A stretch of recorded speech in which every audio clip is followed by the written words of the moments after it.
அன்புள்ளம் கொண்ட அனைத்து சகோதர சொந்தங்களுக்கும் எனது அன்பு நிறைந்த வணக்கத்தை தெரிவித்துக் கொள்கிறேன்.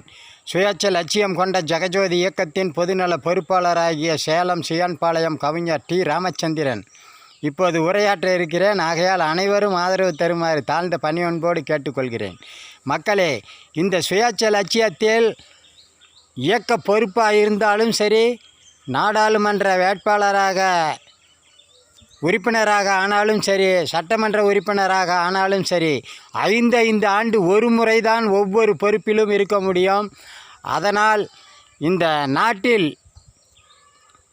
கட்சிகளைப் போல கொள்ளையடிக்க முடியாது. நிரந்தரமாக பரம்பரையாக ஒருவரே ஒரு பொறுப்பில் இருந்து கொண்டிருந்தால் அவர்கள் மீண்டும் அவர்களே ஆதிக்கம் செலுத்தி கொண்டு இருப்பதினால் அவர்கள் கொள்ளையடிப்பதையும், லஞ்ச ஊழல் செய்வதையும், கொலை செய்வதையும், குற்றங்கள் புரிவதையும், குற்றத்திலிருந்து தப்பிப்பதையும் தவிர்க்கவே முடியாது.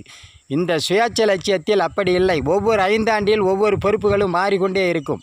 ஆகையால் சுழற்சி முறையில் அனைவருக்கும் பொறுப்பாளர் பதவியும் அரசாளும் பதவியும் கிடைத்து கொண்டே இருக்கும். நன்றி, வணக்கம். சுயேட்சை லட்சியம் தொடரும். மீண்டும் சந்திப்போம். தூண்ட சிந்திப்போம்.